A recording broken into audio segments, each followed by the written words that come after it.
Live everywhere. Daily Co's Radio on netrootsradio.com presents David Waldman. Kagro in the Morning Show.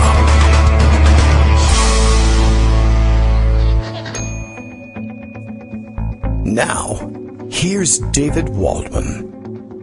Hey, how you doing, everybody? It is, for today's purposes, Tuesday, December 17th, 2019. We have the roofers in after all. The weather is rather foul, but they have agreed to show up and patch the roof, at least temporarily anyway, and stop the drip, drip, drip that's been a constant problem.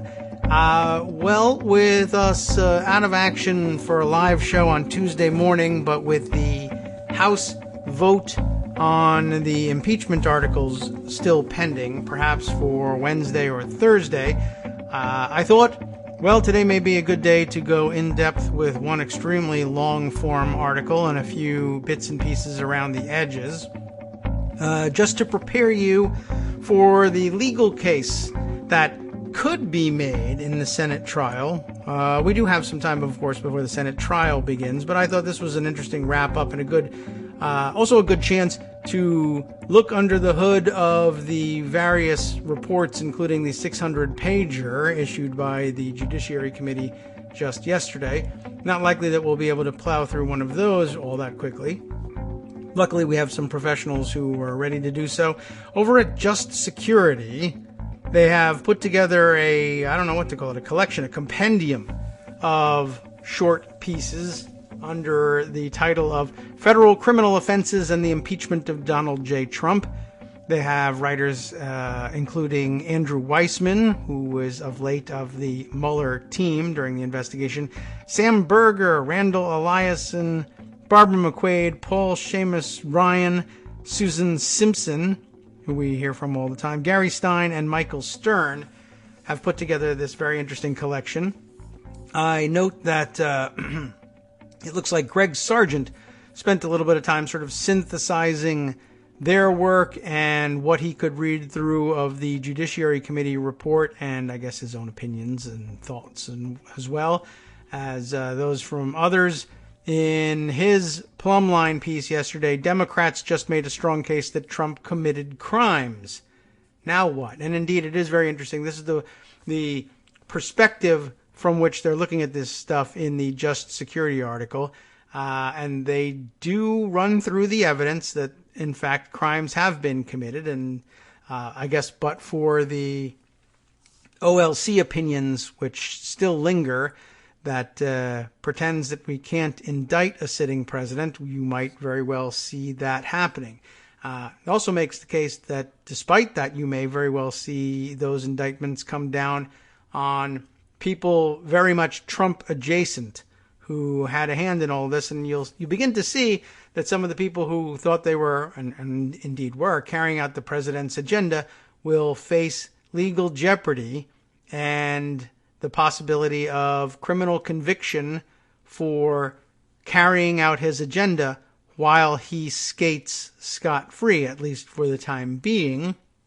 And that may move people to offer up testimony that could be very useful, could have been very useful in the impeachment context, or could be useful in indicting and convicting Donald Trump after he leaves office, however that might happen.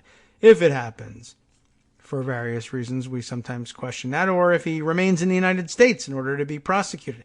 After all, he's fled the jurisdiction of New York for Florida already. No reason to believe that he wouldn't flee the jurisdiction of the United States for, say, Russia, if that was he determined to be in his best interest. In other words, steal everything that he can that isn't nailed down, and some of the things that are nailed down, steal those too, and then Snowden out. Bye, everybody. See you later. I know that's actually unfair probably to Edward Snowden, but we'll use it as shorthand that'll get everybody's hackles up and value it just for that alone. Okay, so I guess without further ado, the thing to do is to jump right into this Just Security piece. And as long as it is, and as thorough as it is, I appreciated it for its clarity in explaining exactly what what we're up against, B, what could be done with skillful prosecution of this thing, and, unfortunately, I think it also may set us up for a significant amount of disappointment given what is likely to come out the other end of this process. And really, anytime you're talking about what comes out the other end of any process, you're likely to be disappointed and possibly a little bit disgusted, and I think this is no different. From Just Security, then, federal criminal offenses and the impeachment of Donald J. Trump. It's an extensive piece and even has a table of contents. I don't believe we've ever read the entirety of anything with a table of contents before. We're going to give it a shot. The editor's note begins right up here at the top. Editor's note from co-editor-in-chief Ryan Goodman. This collection of leading legal experts discusses a range of federal crimes that apply to the conduct of President Donald Trump based on the evidence produced by the House of Representatives impeachment inquiry. These crimes include all of the federal offenses listed in the chapter headings except for the Foreign Corrupt Practices Act. In that chapter, the author concludes that the impeachment inquiry did not examine the relevant evidence for one of the elements of the crime, although a lot of that evidence has arisen in investigative reports by journalists. The final chapter includes an important federal law that does not trigger criminal liability, but does implicate the president's constitutional obligation to ensure the laws are faithfully executed. Close readers will also notice some nuances in the author's analyses. Compare, for example, Barbara McQuaid's and Randall Eliason's discussion of whether a White House visit for a head of state counts as an official act for the purposes of bribery and honest services fraud. Finally, a point worth underscoring, as Andrew Weissman explains in the introduction, impeachable offenses need not be criminal in nature, and not all crimes are impeachable offenses. Members of Congress certainly do not need to conclude that the president committed a crime for impeachment, conviction, and removal. Nevertheless, the fact that these leading experts reach the conclusion that several federal crimes apply to President Trump's conduct involving Ukraine is an important consideration for the annals of history and for the historic decision Congress now faces. First up, then, introduction, the problem of missing witnesses and documents for the conviction of Donald J. Trump by Andrew Weissman. The short pieces that follow this introduction outline various ways in which the evidence compiled by the House Intelligence Committee supports the allegations of serious criminal liability by the president and otherwise supports allegations of impeachable offenses, from abuse of power to violations of the Bribery and Federal Election Campaign Act statutes. It is by now a commonplace understanding that the president need not have committed a criminal act to have committed and be convicted of an impeachable offense, and nor is it sufficient that he committed a criminal act for him to be impeached and convicted for a high crime and misdemeanor. But those legal propositions are really beside the point here. The alleged offenses discussed below are far from trivial. The president's alleged criminal acts were undertaken in a context that makes them particularly subject to impeachment. The president's alleged crimes involve his using and abusing his presidential powers, in contrast to, say, the offenses for which President Bill Clinton was impeached. And the alleged offenses were committed by the president at a time that he was acutely aware of the illegality of seeking foreign assistance in an election. But the serious misconduct alleged by the House nevertheless raises a legal issue worth pondering. What is the standard of proof to be applied to conviction for an impeachable offense? In a criminal trial, that would be easy. Has the government proved its case beyond a reasonable doubt? Of course, that standard, the highest we have in the law, is applicable because the consequences of conviction can be the loss of life or liberty or both. Impeachment has no similar consequences for the affected individual, of course, and perhaps in recognition of this distinction, the Constitution does not require a unanimous verdict of guilt, as is required by the Supreme Court for a federal criminal conviction. Instead, a 2/3 majority of Senate jurors suffices for conviction. But that does not end the analysis, because the consequences to the nation are enormous, since upon conviction, a duly elected president, maybe, would be removed from office. Indeed, the absence of a unanimity requirement for conviction would counsel in favor of a high burden of proof in order for the Senate to convict. The electorate can rightly expect that its determination will be abided by, absent a sufficiently clear showing of wrongdoing in the House and the Senate. Assuming for conviction purposes in the Senate that the standard to be applied would be beyond a reasonable doubt, or something a little less than the beyond reasonable doubt standard, as Charles Black put it, the question arises whether the current proof adduced in the House meets that high threshold. The proof to date makes plain in our gut what happened, and if we were in a civil case where a mere preponderance of the evidence is needed, the issue would be beyond cavil. Wow, how do you like that for a $10 word? But does the current proof rise to the beyond a reasonable doubt standard? Although that standard should not technically apply to the issue before the House, whether to bring impeachment charges, that decision should be informed by the standard that would apply in the Senate, much in the same way that prosecutors need established charges to a grand jury by probable cause, but they would only bring charges if they thought that they could be proved at a trial beyond a reasonable doubt. There are several arguments against this proposition and in favor of the president. The House had limited witnesses with first-hand information about the president's intent.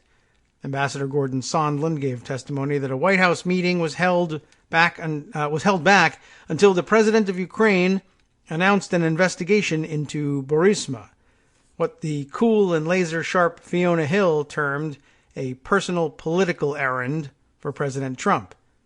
And Sondland said he inferred eventually that the congressional aid to Ukraine was similarly conditioned on that announcement. But Sondland, whose veracity can be seriously questioned, also recounted the president's denial of imposing any quid pro quo on Ukraine, something that, at least as to the White House meeting, Sondland's own testimony established was plainly false. At a criminal trial, the Sondland testimony would be seriously attacked. Indeed, the Senate has to acknowledge that in all likelihood Sondland lied in his deposition, lied again in his supplemental declaration, and lied a third time in his public congressional testimony. Even now, he clings to the idea that he did not understand that an investigation into Burisma meant the Bidens, as if he had no interest in a region he oversaw closely. I don't know how closely, but whatever. Had no access to myriad press articles on this issue, including Giuliani's touting his efforts in Ukraine to have them investigate Biden, and had no access even to the Google search function to look up Burisma. A prosecutor would seek to shore up the ambassador's credibility by noting that Sondland's denials were self-protective, presented to avoid his own criminal liability for the same crimes committed by the president. But reliance on Sondland alone would be clearly insufficient to meet the prosecution's heavy burden of proof in a criminal case. Indeed, although the government routinely puts witnesses on the stand who are conspirators with the accused and committed multiple other crimes, it is a rarity to knowingly put a witness on the stand who the government must acknowledge is likely still lying. The prosecutors would thus be in the unenviable position of picking and choosing from Sondland's testimony. The president must pick and choose as well, clinging to Sondland's veracity and reporting the president's belated denial of a quid pro quo, while also rejecting Sondland's testimony that there was a quid pro quo as to the White House meeting. But as the defendant, this is far more acceptable, as he has no burden of proof. In addition to attacking Sondland's credibility, a second line of defense is the dearth of other witnesses, with direct evidence as to why the White House meeting and congressional aid were put off and why the aid was subsequently released. Mulvaney gave contradictory answers in a botched press conference and subsequent retraction, and neither he nor any of the other key players showed up to give testimony under oath. Not Pompeo, Giuliani, Bolton, Kupperman, Pence, or even the president. So, while the record has damning circumstantial evidence, it is missing testimony from key participants, and the House did not press for such testimony. Neither did it press for myriad documents that must exist. Sondland all but cried out to the House to obtain such documents, To thwart his being thrown under the bus by his colleagues, Sondland wrapped himself around them and, in addition to the few email messages he provided, made it clear that he had access to and had reviewed pertinent government documents that he quoted and claimed showed that many others were in the loop. The absence of witnesses and documents ordinarily is held against the prosecution, not the defense, as it is the prosecutor's burden to meet the standard of proof. In a criminal case, a missing witness charge could be given when the government has failed to produce a witness with relevant evidence, and that charge permits a jury to use the absence against the government. Where the House has merely sought voluntary testimony or production of documents, the failure of those individuals to provide such evidence would not defeat the court giving a missing witness charge. As every junior prosecutor is taught, if you want a witness to testify, she must be under subpoena, so that if she does not show up, the court can order her appearance. Mere request to appear or to produce documents is a legal nullity, even if it may feel wrong or unpatriotic for the person to decline to produce such evidence, particularly if the person is a government official with reporting obligations to Congress. However, a failure to call witnesses or produce documents is complicated by the unusual circumstances here. The president has asserted claims of privilege and immunity, which the House has decided not to litigate due to the significant delay that would likely entail. Without second-guessing the wisdom of that decision, that's something we've spent all our time doing, but without second-guessing the wisdom of that decision, the anticipated litigation delay alone would not, to my mind, be sufficient to allow the House to avoid a missing witness charge. Imagine a president who invoked a legitimate claim of privilege or immunity. Would we tolerate an argument that the president was obstructing justice or refusing to provide first-hand evidence merely by his asserting that legal claim in the courts? Surely not. Not that a Republican Congress wouldn't do that as against the Democratic president. I'm certain that they will in the future. Write that down. The claim of privilege or immunity would have to be frivolous or rise to the level of bad faith to justify the House's decision not to delay the proceedings further by seeking to enforce compliance with the subpoena. As a matter of fact, roll it back. Don't write that down. I think it already happened. It's not even a good prediction. I would imagine that that situation occurred or very nearly occurred during the Republican House's investigation into various Obama-era programs and trumped-up scandals. Solyndra, Fast and Furious, etc. Now to continue, and here is where the president is his own worst enemy. Right? Remember, the claim of privilege or immunity would have to be frivolous or rise to the level of bad faith to justify the House's decision not to delay the proceedings further by seeking to enforce compliance with the subpoena. That was the end of the previous paragraph. And here is where the president is his own worst enemy. He has sought to proceed with a sledgehammer, not a scalpel. He has stated publicly and repeatedly that he is not cooperating with a duly approved impeachment proceeding. It's important to use duly in this. They always do it with duly elected president. Well, this is a duly approved impeachment proceeding. That some subset of his legal claims may have merit or meet the lower good faith standard is thus complicated by the fact that the president has determined to flout all legal process no matter what. The president's parallel position in connection with the Manhattan DA's grand jury subpoena, where he's claimed immunity for himself, his family, and his companies from being criminally investigated while he's in office, even for conduct predating his presidency, can be relied on to assess his intent and goals. And that state of New York subpoena was not even directed at the president, his family, or his companies. Not even a toady like Attorney General William Barr could stomach fully supporting the president's position. Trump's modus operandi supports the inference that unless and until he is ordered to do so, maybe even afterwards, the president is not complying with any congressional subpoena at all. That situation does make the assertion of privilege one that is so frivolous that it must excuse Congress from being drawn into the rabbit hole of litigating for months the enforcement of its subpoenas. I think I'll buy into that. And if this were a criminal case, a missing witness charge would not be warranted against the government for deciding not to delay seeking justice in a matter of pressing concern, namely avoiding another secret tampering with the 2020 election by the president. Indeed, the opposite inference seems more appropriate. The witnesses and documents are uniquely within the control of the president, and he has simply and broadly refused to recognize that the House is conducting a legally valid impeachment inquiry, despite at least one federal court finding the House most certainly had done so, even prior to the full House vote affirming the inquiry. That is not to say that the House's decision to forego additional witnesses and documents won't lead to a perverse result.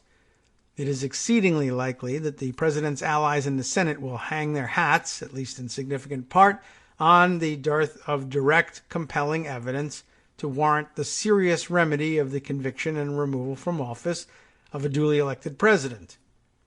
Reliance on such a strategy avoids a senator having to condone what President Trump did, a path few members of Congress have gone down for good reason. But eventually the documents, if not also the witnesses, that the House had forsworn will come out. This is Washington, after all, where even highly classified matters have eventually seen the light of day. And we need not rely on leaks for such belated revelations. The documents from the State Department, the OMB, Giuliani's phone, and the like could be the subject of criminal federal grand jury subpoenas to be issued, or in fact already issued. There is nothing that would prevent the Southern District of New York, for instance, from legally seeking such documents. The crimes they would be investigating include those noted below, and the subjects and targets of such an investigation include people who are liable to prosecution now. Unlike the president, they are not even arguably temporarily immune from prosecution. And as to the president, even the Office of Legal Counsel has specifically concluded that the president can be investigated while in office for federal crimes, even if he cannot be indicted until he leaves, per department policy announced in slim opinions issued by the Office of Legal Counsel under Presidents Nixon and Clinton, unsurprisingly. And the same is true for testimonial evidence. A federal grand jury could seek the testimony of those who have testified already, as well as those who have resisted House testimony. The upshot is that this is likely not to be the last we have heard about the president's conduct, no matter what the result in the Senate trial. We are surely to learn more about the criminality underlying the impeachment inquiry, and whether or not you believe the current evidence meets the beyond a reasonable doubt standard, because it is clear what the president was up to, that his new evidence is sure to be damning. That new evidence is sure to be damning. Why else would the president be stonewalling its release? When that new evidence comes to light, senators who have resisted impeachment now on the ground of lack of evidence may seek to cling to that legal argument, but will look darn foolish, darn tootin', they'll look darn foolish, in the annals of history when the documents prove up what we all already know to be true. The president sought to cheat in the 2020 election by means of having a foreign country announce an investigation of a leading political rival, which he coerced secretly by withholding hundreds of millions of dollars of congressionally appropriated vital military assistance. Condoning such conduct at this historic moment serves to transmogrify the United States into something closer to Ukraine, a country where the rule of law has had no purchase. Part 2 deals with campaign finance law and is written by Paul Ryan. Not that Paul Ryan, but a different Paul Ryan. News that President Donald Trump had asked Ukraine to investigate former Vice President Joe Biden, one of his top political opponents in the 2020 election, first broke on September 20th when the Wall Street Journal reported that President Trump, in a July 25th phone call, repeatedly pressured the president of Ukraine to investigate Joe Biden's son, urging Volodymyr Zelensky about 8 times to work with Giuliani on a probe that could hamper Mr. Trump's potential 2020 opponent. 2 days later, Trump acknowledged that he had discussed Biden with the Ukrainian president, Earlier reporting from the New York Times and BuzzFeed News made clear that Trump's July 25th phone call with President Zelensky was only the tip of the proverbial iceberg of a months-long back-channel campaign to pressure Ukraine's government to investigate Biden. The effort was orchestrated by Trump and executed by his personal lawyer, Rudy Giuliani, and others. Federal campaign finance law prohibits a foreign national from directly or indirectly making a contribution or donation of money or other thing of value in connection with a U.S. election, and prohibits a person from soliciting, accepting, or receiving such a contribution or donation from a foreign national. Federal law defines contribution to include any gift of money or anything of value made by any person for the purpose of influencing any election for federal office. And the Federal Election Commission, by regulation, defines solicit to mean to ask, request, or recommend explicitly or implicitly that another person make a contribution, donation, transfer of funds, or otherwise provide anything of value. And that's all the law requires. Whether or not Ukraine came through, whether or not the communications involved a quid pro quo, Trump's solicitation of a thing of value from the Ukrainian president in connection with a U.S. election could be a federal crime. So, on September 23rd, Common Cause, the watchdog organization where I work, that's Paul Ryan, filed complaints with the Department of Justice and the FEC alleging that Trump, Giuliani, and their associates had violated the federal law prohibition on soliciting a political contribution from a foreign national through a months-long campaign to pressure Ukraine's government to investigate 2020 presidential candidate Joe Biden and his son, withholding a nearly $400 million military aid package as leverage. After we filed our complaints, the White House released a rough transcript of the July 25th phone conversation between Trump and Zelensky. Meanwhile, the whistleblower complaint regarding the July 25th call was declassified and made public, and the House of Representatives conducted an investigation of the matter as a formal impeachment inquiry. The whistleblower complaint prompted criminal referrals to the DOJ by the Central Intelligence Agency General Counsel, the Acting Director of National Intelligence, and the Inspector General of the U.S. Intelligence Community. The evidence that has come to light since then has only worked to substantiate and strengthen the allegation in Common Cause's complaints. Trump violated the federal campaign finance law prohibition on soliciting a political contribution from a foreign national. This first section of this piece now ends, and we go into July 25th phone conversation. A little more about that. According to the official record of the July 25th phone call, early in the conversation, Zelensky thanked Trump and the United States for its great support in the area of defense and continued, quote, "We are ready to continue to cooperate for the next steps. Specifically, we are almost ready to buy more javelins from the United States for defense purposes." President Trump immediately responded, "I would like you to do us a favor, though, because our country has been through a lot, and Ukraine knows a lot about it. I would like you to find out what happened with this whole situation in Ukraine. They say crowd strike. I would like to have the Attorney General call you or your people, and I would like you to get to the bottom of it, whatever you can do. It's very important that you do it if that's possible." Weak request, actually, but okay. In this crucial exchange, Zelensky mentioned an upcoming request for additional military aid, i.e. the purchase of Javelin missiles from the U.S., to which Trump responded by asking for a favor: an investigation by Ukraine's government into who hacked the DNC computer server during the 2016 presidential election. Trump was referring to a, quote, long discredited conspiracy theory that tries to cast doubt on Russia's role, unquote, in the DNC hack. As Ryan Goodman and Alex Potkavaru, I'm not certain I have ever had to pronounce his name aloud before, have explained for Just Security, this required investigation of the 2016 election was part of Trump's scheme to get dirt on Biden.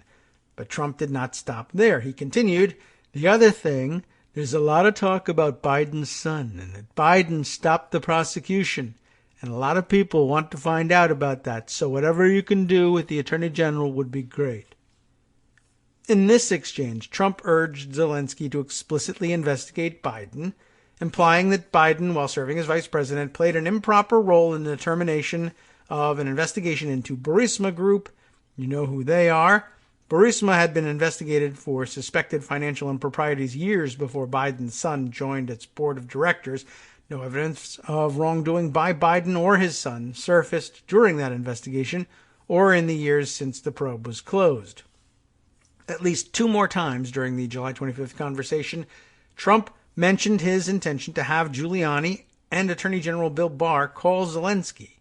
In response, Zelensky assured Trump that he would pursue the investigations that Trump had requested. Next section, impeachment inquiry, witness testimony, and other evidence. As part of its formal impeachment inquiry, committees of the House of Representatives obtained witness testimony and documentary evidence from 17 witnesses, making crystal clear that Trump violated the campaign finance law prohibition on soliciting a contribution from a foreign national. For example, Ambassador to the European Union, Gordon Sondland, testified before the House Intelligence Committee that Mr. Giuliani demanded that Ukraine make a public statement announcing investigations of the 2016 election and DNC server and Burisma. Mr. Giuliani was expressing the desires of the President of the United States, and we knew that these investigations were important to the President. Sondland also said that he, quote, came to believe that the resumption of security aid would not occur until there was a public statement from Ukraine committing to the investigations of the 2016 election and Burisma, as Mr. Giuliani had demanded. Ambassador William Taylor testified that in a July 10th meeting with Ukrainian officials at the White House, Sondland connected investigations into Biden and the 2016 elections with an Oval Office meeting for Zelensky, and that then National Security Advisor John Bolton abruptly ended the meeting, advising his staff in attendance that they should have nothing to do with domestic politics. Taylor testified that it had become clear to the Ukrainians that in order to get this meeting at the White House that they wanted, they would have to commit to pursuing investigations into Biden and the 2016 elections, and that doing so would have involved Ukraine in the 2020 election campaign, and Ukrainian officials did not want to do that. State Department official David Holmes testified that during a July 26th lunch with Sondland in Ukraine, Sondland called Trump to update him on his activities.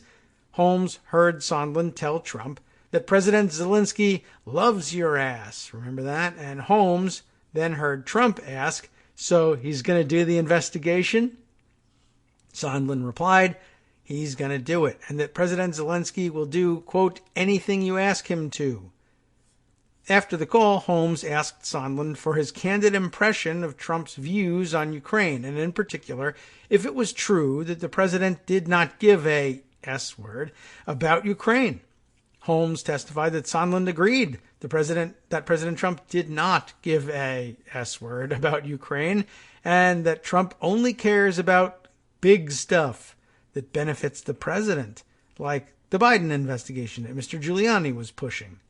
Sondland testified that he had no reason to doubt Holmes's recollections about these conversations. Former ambassador to Ukraine, Marie Yovanovitch, who was recalled from her post without cause by Trump in May, described Giuliani's efforts in Ukraine as dating back to November or December of 2018. Yovanovitch testified that Ukrainian Minister of the Interior, Arsen Avakov, expressed concerns that it was very dangerous for Ukraine to be dragged into U.S. partisan politics. A mid-November CNN report indicated that Trump's involvement in this scheme to solicit a political contribution from Ukraine's government dates back to at least December 2018, when Trump slipped out of a large reception room to have a private meeting with Giuliani and his 2 now indicted associates, Lev Parnas and Igor Fruman, at the White House Hanukkah party. What a place for it, huh? Following the party, Parnas told Confidence that Trump asked Parnas and Fruman with what Parnas described, he tasked Parnas and Fruman with what Parnas described as a secret mission to pressure the Ukrainian government to investigate Joe Biden and his son Hunter. Attendance by Parnas and Fruman at the party was memorialized by a photo of the two alongside Trump, Vice President Mike Pence, and Giuliani. Trump and Giuliani are no strangers to these campaign finance laws. Special counsel Robert Mueller investigated the Trump campaign for possible illegal solicitation of contributions from Russian intelligence assets during the 2016 election. As I explained in a summary of a section of the Mueller report that I wrote for Just Security, Mueller weighed charging Trump campaign officials with crimes in connection with a June 2016 Trump Tower meeting, you know, the one in which Donald Trump Jr., Paul Manafort, and Jared Kushner met with several Russian nationals to follow up on an offer from Russia's crown prosecutor, mistakenly referred to there, to the Trump campaign of official documents and information that would incriminate Hillary in her dealings with Russia and would be very useful to Trump Jr.'s father as part of Russia and its government's support to Mr. Trump. All of that, the actual language used in the email setting up the meeting, you recall.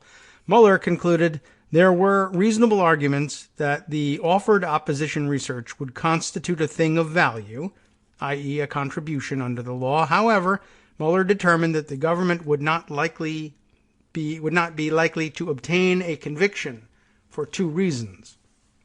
First, to establish a criminal campaign finance violation, the government must prove beyond a reasonable doubt that the defendant acted knowingly and willfully, i.e., that the defendant knew generally that his conduct was unlawful. Yes, this peculiar area of election law allows defendants to escape liability for ignorance of the law. And Mueller concluded he lacked evidence likely to prove beyond a reasonable doubt that Trump campaign officials acted with knowledge that their conduct was illegal.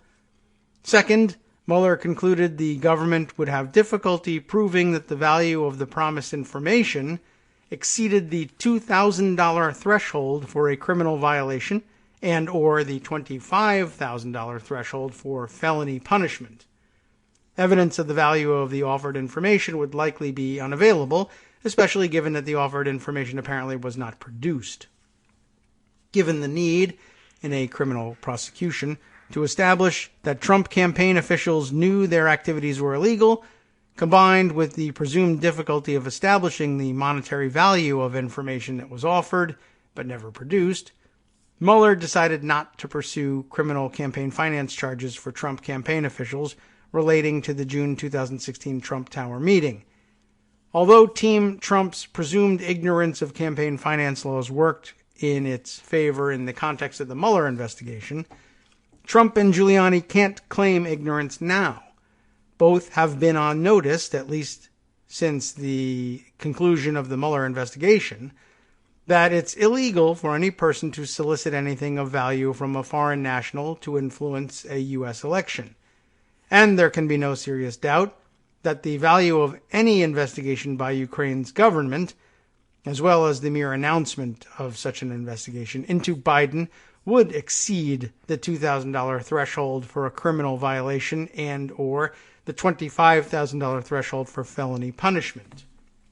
Before we go on here, I just wanted to register one small objection. It's true that in reality world, Trump and Giuliani can't claim ignorance now. Both have been on notice, right, that it's illegal for any person to solicit anything of value from a foreign national. That's, again, in reality world. I wouldn't put it past them to claim exactly that.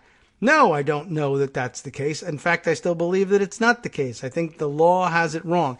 And you can begin to see the absurdity that taking their legal arguments literally and actually litigating them thoroughly would create, and how much delay giving credence to such ridiculous claims would cause unnecessarily. At some point, the judicial system kind of has to step up and say, yeah, but the things you say are crazy and you're going to lose and or go to jail for thinking them. We can't waste everybody's time debunking this nonsense anymore. You're on notice. You knew or should have known, and that usually is enough to get around things. The constructive knowledge. You should have known. But it is the case, probably, that both Trump and Giuliani would stand there and swear to you that they still don't think it's the case and therefore don't know that it's the case, and are not just that they disagree with the state of the law, but that for legal purposes they're ignorant of it still. Anyway, continuing on, remarkably, the DOJ announced in late September that it had explored whether the July 25th call warranted opening an investigation into potential campaign finance crimes, but concluded it did not because the information discussed on the call did not amount to a thing of value that could be quantified. This determination flies in the face of Special Counsel Robert Mueller's interpretation of the same provision of law, i.e., that opposition research could constitute a thing of value under campaign finance law. Opposition research is a commodity regularly bought and sold in the political marketplace, and the value of the investigation Trump solicited could be quantified by the estimated compensation that would be paid to Ukraine government employees conducting such an investigation. The DOJ knows as well as anyone the cost of employing investigators. That's a very good, very solid point. I'd even go ahead and say, well, I would say that the marketplace could very easily quantify the value of the investigation by comparing it to the compensation that Trump proposed to pay to Ukraine's government in exchange for providing the investigation or just announcing its launch. $400 million. That's what it was worth, at least in Trump's estimation. And apparently, if they even hinted that they would agree to the deal, in Ukraine's estimation as well. But if you don't buy that, yeah, you can simply take a wild guess at how much it might cost to get the Ukrainian government to conduct even a minimally competent investigation into all of this, and I think you can get past $25,000 pretty quickly. In the context of impeachment, he continues, the criminal prosecution requirements of proving beyond a reasonable doubt knowledge of the law and monetary value would not apply. By requesting a Ukraine government investigation of his 2020 electoral opponent, Trump solicited a political contribution in violation of federal campaign finance law, certainly an impeachable offense. Our third entry, or I guess our second specific entry past the introduction, is about bribery. And a lot of you have been wondering about why bribery didn't make it into the articles of impeachment when there was so much emphasis put on it. And this, I think, begins to answer some of that. This is Randall Eliason's piece here. Of the various criminal laws potentially implicated by President Donald Trump's conduct toward Ukraine, bribery has a special significance. Article 2, Section 4 of the Constitution singles out bribery as grounds for impeachment. The President shall be removed from office on impeachment for and conviction of treason, bribery, or other high crimes and misdemeanors. If the President committed bribery, there is no room for debate, no need to argue about the proper definition of high crimes and misdemeanors. It's an impeachable offense, period. And bribery, as commonly understood and as a matter of federal criminal law, is exactly what happened here. Bribery involves an abuse of office, a public official soliciting or receiving an undue personal benefit in exchange for the exercise of official power. It's an ancient crime that has been around for as long as there have been politicians.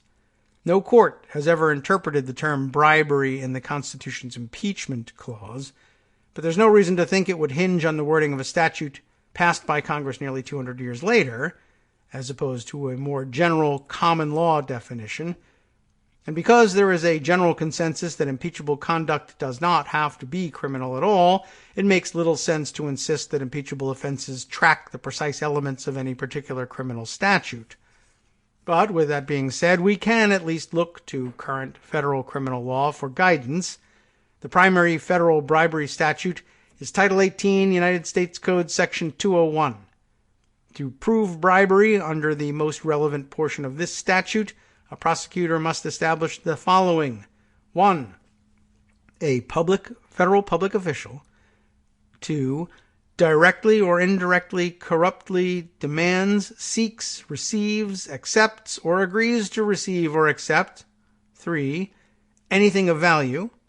And 4. in return for being influenced in the performance of any official act. Let's consider how a federal prosecutor would meet these elements when it comes to President Trump in Ukraine. Public official.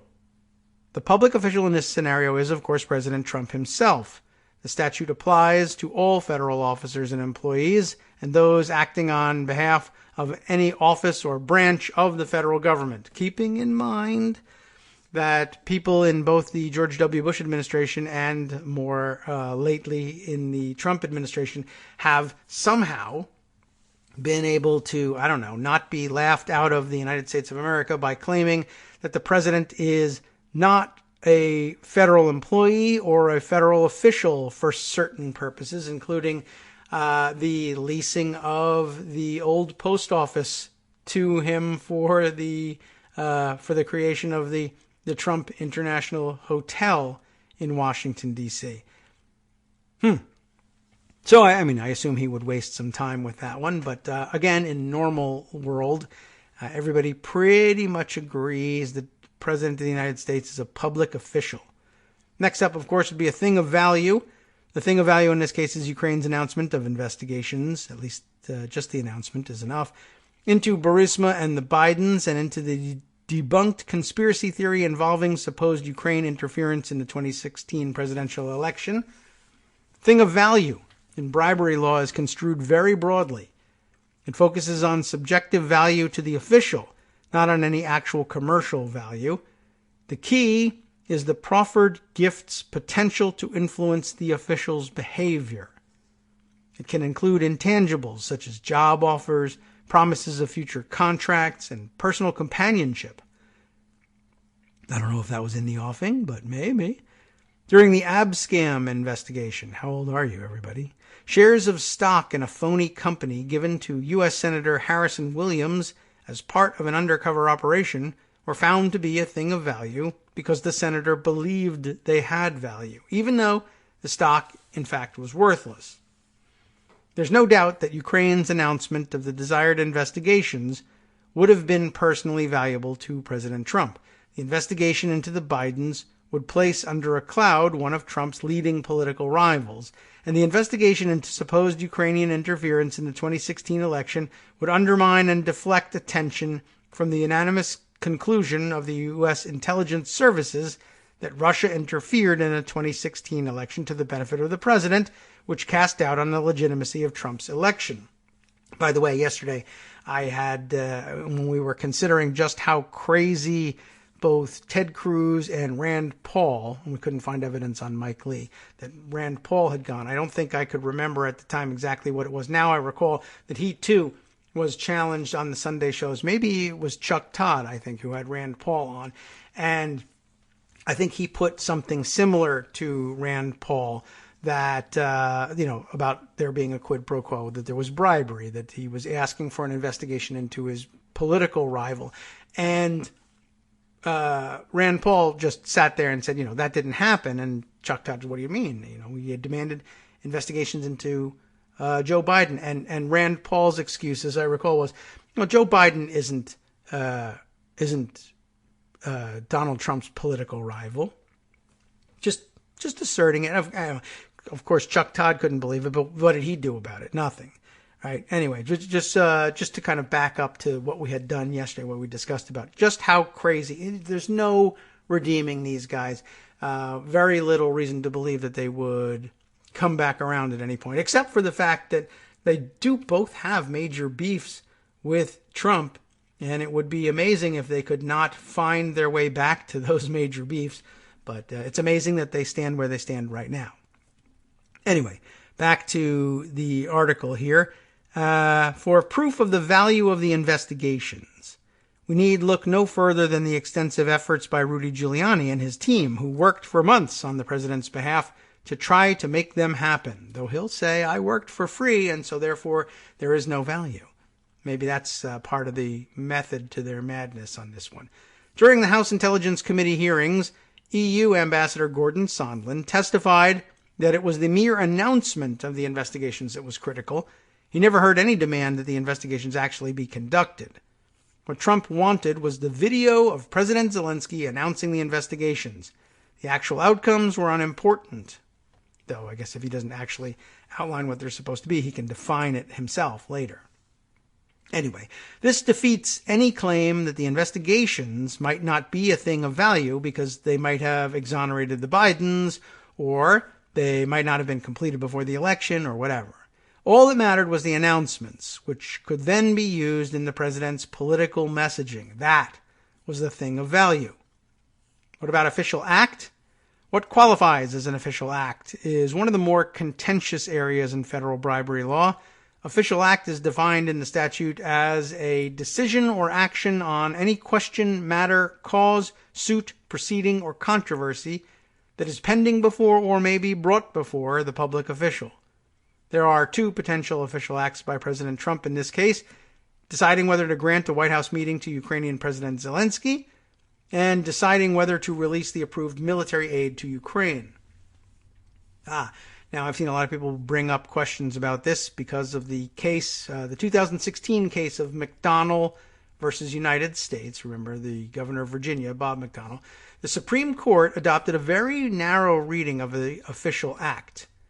In exchange for about $170,000 in secret gifts, Virginia Governor Bob McDonnell sent some emails, arranged some meetings with subordinates, and held a reception at the governor's mansion for his benefactor. After McDonnell was convicted of bribery, the Supreme Court unanimously held that these were not official acts and could not support a conviction. The court held that an official act must involve a more definitive exercise of government power. McDonnell's actions, such as arranging meetings, the court said, were routine political courtesies that did not resolve anything and thus were not official acts as defined in the statute. Some have suggested that after McDonnell, meetings cannot be official acts, and so withholding the White House meeting could not support a bribery charge. But the question is more complicated than that. Governor McDonnell was arranging preliminary meetings between his benefactor and his subordinates on relatively insignificant issues unrelated to his core duties, and took no further action to resolve those issues.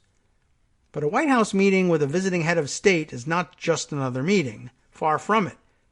Such a meeting is a significant diplomatic event and a direct exercise of the president's powers under Article 2. Given its enormous importance, whether the president could be convinced to provide the meeting was a central question in Ukraine policy, and as David Holmes testified, a White House visit was critical to President Zelensky. President Zelensky needed to show U.S. support at the highest levels in order to demonstrate to Russian President Putin that he had the U.S.'s backing. In McDonnell's terms, the question or matter pending before the White House was, should we extend official U.S. recognition and support to the new government of Ukraine by granting President Zelensky a White House meeting? The president's decision or action to resolve that question would qualify as an official act under that statute. As for the other presidential action at issue, withholding of aid to Ukraine, there is no question that deciding to release or withhold that aid would be an official act under any reading of McDonnell. It is a clear exercise of government power to resolve a pending question or controversy. The quid pro quo. The heart of any bribery case is the link between the official act and the thing of value, often referred to as the quid pro quo, or this for that. Bribery requires that the official agreed to be influenced by, in the performance of an official act, to have his or her behavior corrupted in exchange for the thing of value. The demand for a quid pro quo from President Trump can be found in the memorandum of his July 25th call with President Zelensky. Immediately after Zelensky mentions military aid, Trump says, "I would like you to do us a favor, though." Trump then goes on to ask Zelensky to conduct 2 investigations and to cooperate with Rudy Giuliani and Attorney General William Barr. But evidence of the quid pro quo goes far beyond the phone call and involves a course of conduct over several months. Ambassador Sondland testified there was clearly a quid pro quo when it came to the White House meeting, and that he ultimately came to realize release of the military aid was also linked to Ukraine's announcement of the investigations. Sondland's testimony was corroborated by Tim Morrison and Ambassador Taylor. The 2 officials Sondland contemporaneously informed about his calls with President Trump. At his now infamous press conference, White House Chief of Staff Mick Mulvaney also admitted that withholding the aid was linked to the request for investigations. Note that the statute says the demand for a quid pro quo may be made directly or indirectly. It does not need to come only from the president himself, but could be conveyed indirectly by others, such as Ambassador Sondland or Giuliani.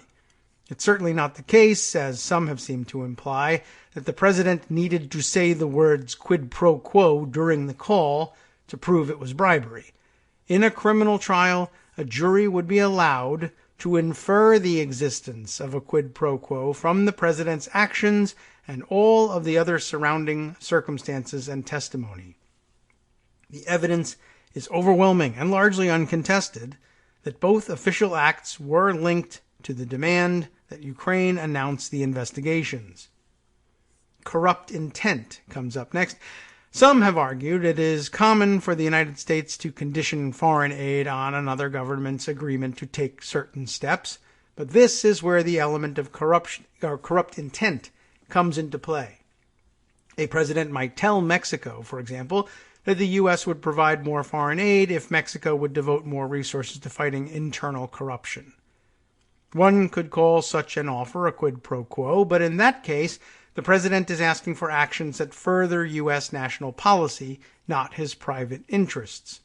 Demanding investigations for the president's own political benefit, and doing so in a way that actually harms U.S. national security by withholding important aid from an ally, provides the element of corrupt intent that transforms this from routine foreign policy into a potential crime.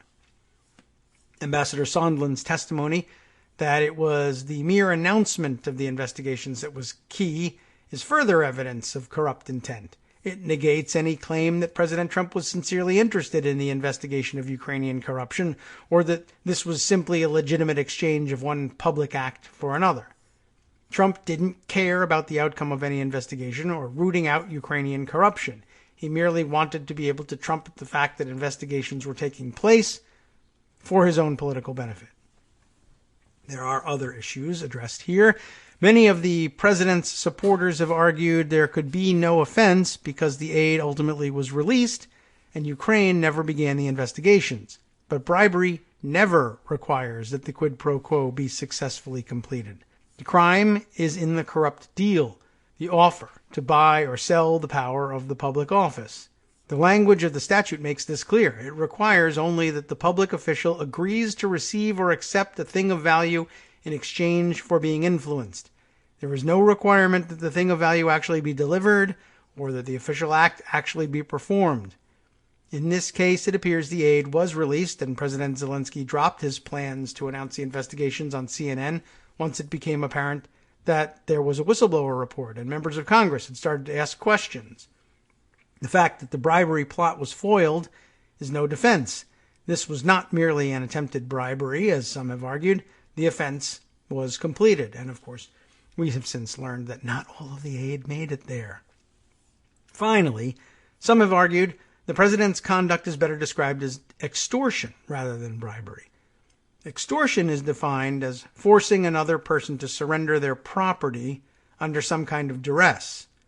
When it comes to extortion by public officials, the Supreme Court has held that the crime is basically equivalent to taking a bribe. But if we are looking to federal statutes as a guide, an extortion charge runs into obstacles. Although bribery requires only the broadly defined thing of value discussed above, extortion, under the Hobbs Act, Title 18, U.S. Code, Section 1951, requires that the official be seeking to obtain, quote, property from the victim. Although announcing a politically beneficial investigation could readily be a thing of value for purposes of a bribery charge, it's much harder to argue that such an announcement is property that could be obtained by the president. Trump's conduct feels like extortion, as commonly understood, but strictly in terms of the requirements of the U.S. Criminal Code, which may or may not apply here, bribery would be the better charge. In its first article of impeachment, the House of Representatives chose to characterize the president's conduct as a more general abuse of power, rather than as bribery. That makes perfect sense. Bribery is, at its core, an abuse of power, But if this were a federal criminal prosecution, bribery likely would be a key charge. The next entry is a new term for us, honest services fraud. This part by Barbara McQuaid. Here, let's run through this. As Congress considers the actions of President Donald Trump for purposes of impeachment, it is valuable to understand how well the crime of honest services fraud fits the conduct. Honest services fraud occurs when a public official breaches his duty to act in the best interests of his constituents by performing an official act in exchange for personal gain. The theory of the fraud is that members of the public have been defrauded or deprived of the honest services that they deserve from a government official. In the criminal arena, federal statutes make it a crime to use the mail or wires, such as the telephone, for the purpose of depriving another of the intangible right of honest services. That's 18 U.S. Code Section 1346. Obviously a foreign concept entirely to Donald Trump. He's never had to face honest services fraud because he's always worked in areas that I think you're certainly poorly served to anticipate that you will get honest services. And I think he has used that presumption to his advantage. Congress has deemed honest services fraud to be a serious enough crime to be punishable by up to 20 years in prison, a $250,000 fine, or both. Prosecutors frequently charge honest services fraud against corrupt public office holders. Of course, when it comes to the acts of a president, conduct need not violate any criminal statute to be impeachable, though some overlap is possible. Framers of the Constitution considered corruption to be an appropriate basis for the impeachment of a president. In Federalist Papers number 65, Alexander Hamilton wrote that impeachment is intended to address the abuse or violation of some public trust. Honest services fraud, regardless of the technical elements of the statute, is the type of misconduct for which impeachment was intended. Mr. Trump's alleged misconduct came in the midst of an ongoing conflict between Russia and Ukraine. Russia invaded Ukraine's Crimean Peninsula in 2014, and the resulting war has already claimed 13,000 lives. To help repel Russian aggression, Congress, with bipartisan support, appropriated funds, among other things, to finance Ukraine's acquisition of military equipment such as communications systems, medical equipment, rocket-propelled grenade launchers, sniper rifles, and javelins, or anti-tank missiles, used to attack Russian armored vehicles. Since 2014, the United States has provided Ukraine with $1.5 billion in military aid and $320 million in other assistance. For fiscal year 2019, Congress appropriated $250 million in military aid and another $141 million in non-military aid for Ukraine. As of the now famous July 25th phone call between Trump and Zelensky, the funds had not been released to Ukraine. The gist of the president's conduct has become apparent from the summary of the July 25th call, the deposition and public hearings testimony of former and current government officials, and text and email messages. During the call, Zelensky expressed the desire for more javelins. In response, Trump says, "I would like you to do us a favor, though." And then Trump goes on to ask Zelensky for the favors that he wants, the investigations into Burisma and Hunter Biden and CrowdStrike, etc., etc. At the time of the call, Biden was Trump's leading rival in the 2020 presidential campaign.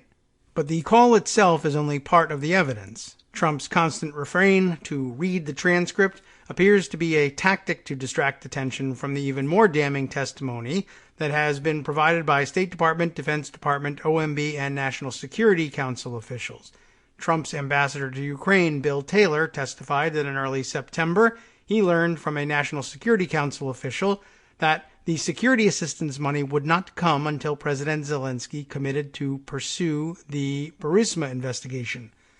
Taylor further testified that U.S. Ambassador to the European Union, Gordon Sondland, told him that President Trump had told him that he wants President Zelensky to state publicly that Ukraine will investigate Burisma and alleged Ukrainian interference in the 2016 U.S. election. According to Taylor, Sondland said that everything was dependent on such an announcement, including security assistance. Sondland said that President Trump wanted Zelensky in a public box by making a public statement about ordering such an investigation.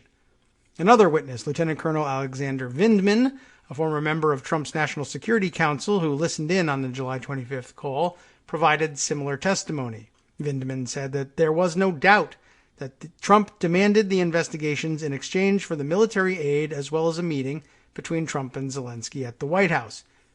From this evidence, a conclusion can be drawn that Trump withheld military aid that had been approved by Congress to induce an ally to announce an investigation into his political rivals. Only upon obtaining a personal benefit, the public announcement by Ukraine about the investigations, would Trump agree to release the aid. Funds were finally released on September 11th, only after a whistleblower reported concerns about Trump's call to Congress on September 9th. This is the stuff of honest services fraud. Trump's supporters have argued that attaching conditions to aid happens all the time, and that even Biden demanded that Ukraine fire its public prosecutor because of his inaction in combating corruption.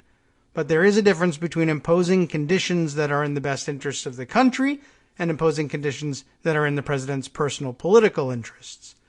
A president who was fulfilling his duty to provide honest services to the American public would have released the aid, pursuant to the wishes of Congress, contingent only on any conditions that were in the best interest of the United States. By delaying the aid to leverage an announcement about investigations, Trump acted contrary to the best interests of the country in a number of ways. Congress had determined that containing Russian aggression was in the national security interests of the United States.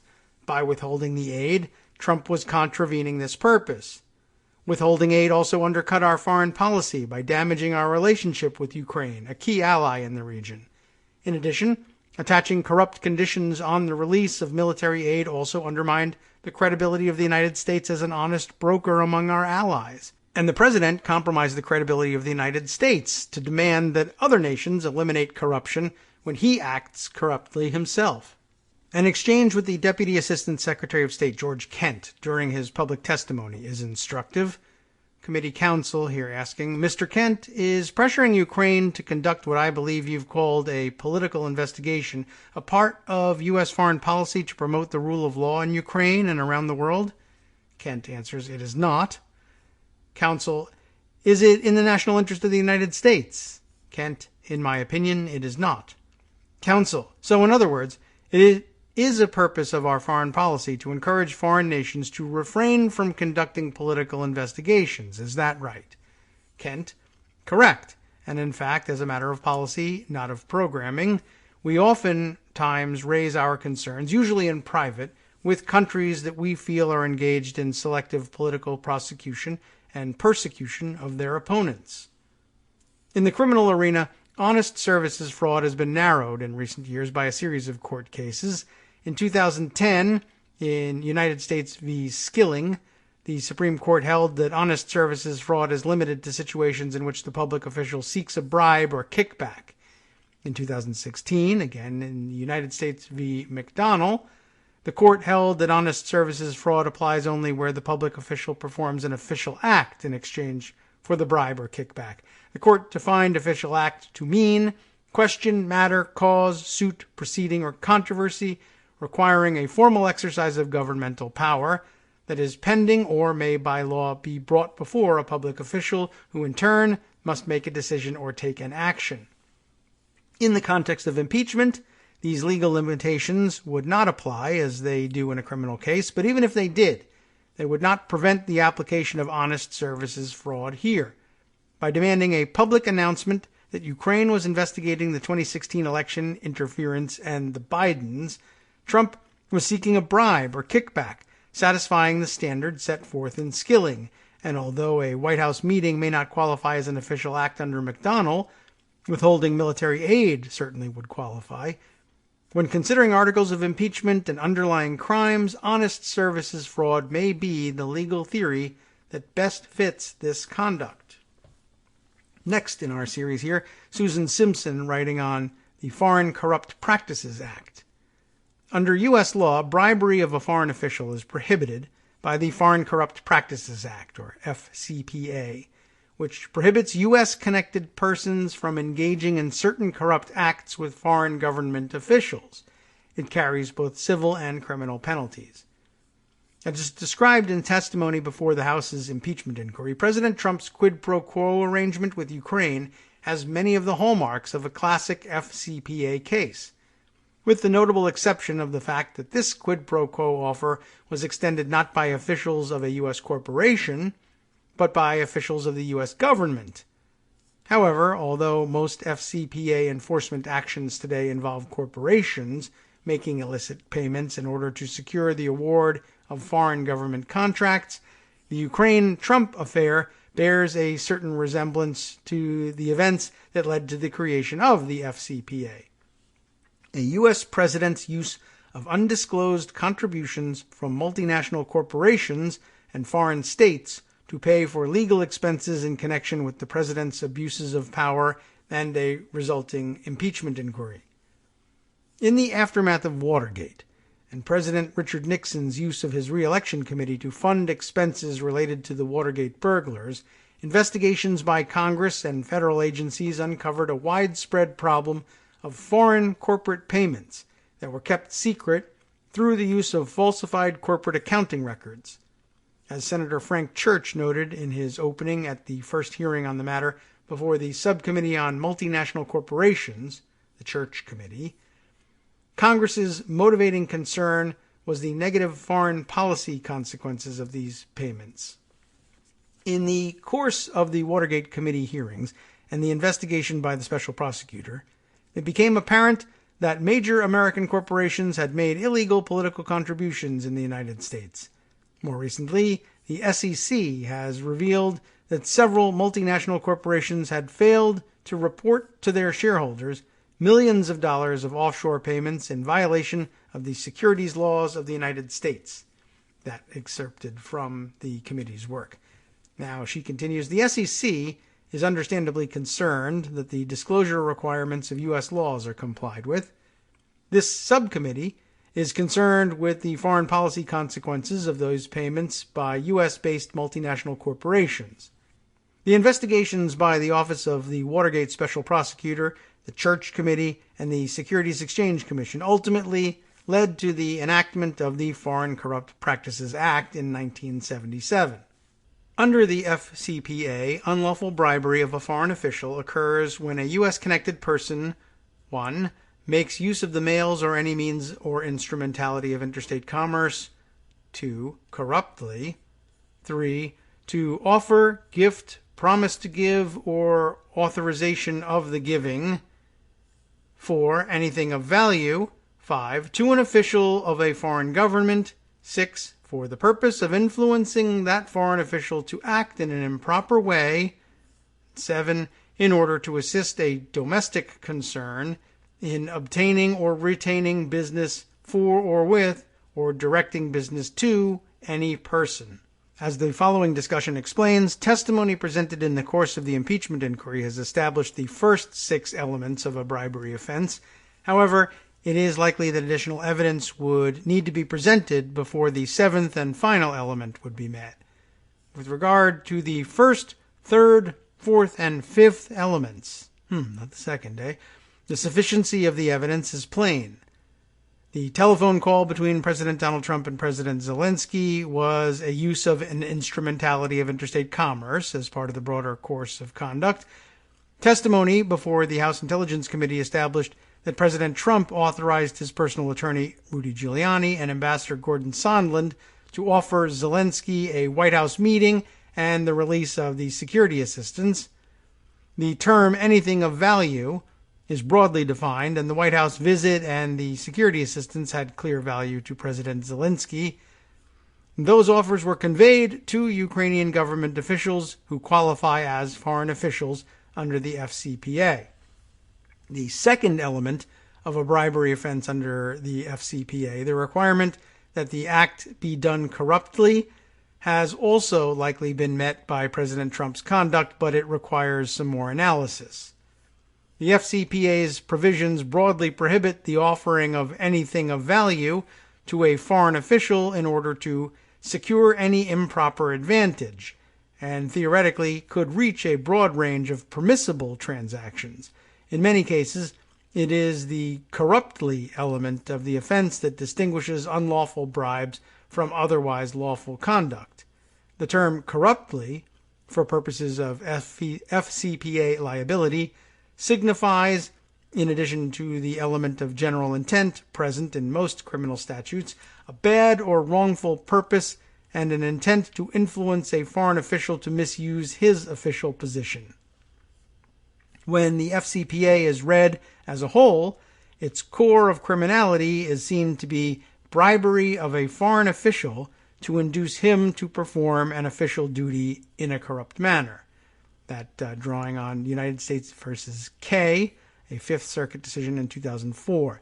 Inducing a foreign official to wrongly pursue a criminal investigation into the inducer's rival for the inducer's personal benefit would be an inducement of a foreign official to misuse the powers of his office.